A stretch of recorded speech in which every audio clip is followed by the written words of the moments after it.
Now to extra depth. Nothing can be brought back from the dead, but to the naked eye, looks like researchers definitely have 2 hours north of Las Cruces in the city of Socorro. That's exactly what they've done. And ABC 7's Jason McNabb brings us this special report from our New Mexico mobile newsroom. The duck you're looking at, seemingly swimming in a pond, is not alive. A team of researchers built it. They developed it at the New Mexico Institute of Mining and Technology in Socorro, New Mexico. It has legs and feet based on the mechanics of a real duck to travel across the water without anyone noticing, not even the real ducks.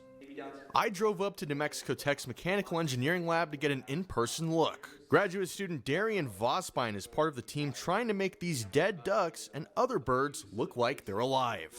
The internal mechanisms are housed in this front part where we store a battery, a controller with basic control commands, and as well as run out controls to these waterproof servos on the bottom.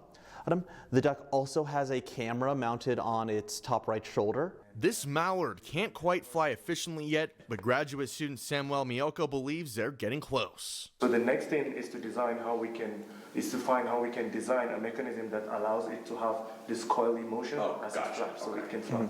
Dr. Mustafa Hassanalian is their professor of mechanical engineering. How long have you been working with drones?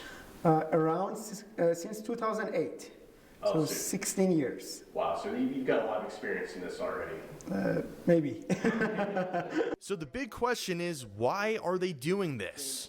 They're developing these drones to monitor wildlife. One of the goals is to study bird migration patterns and learn flight dynamics to apply them to human-made planes.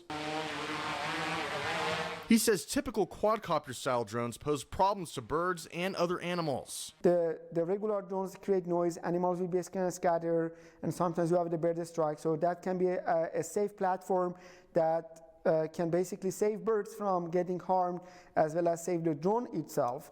These drones may not do much to quell fears of some circle of conspiracy theorists, including the satirical movement Birds Aren't Real.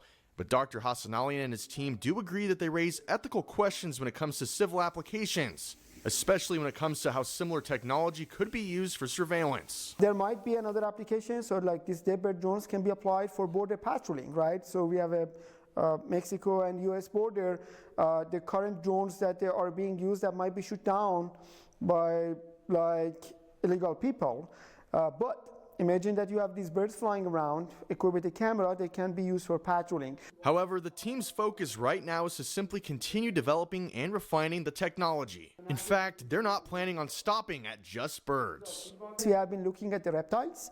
So now we are going to work with the lizards, snakes, and the frog with the climbing, crawling, as well as with the jumping capability. Reporting from Socorro with our New Mexico Mobile Newsroom, I'm Jason McNabb, ABC 7.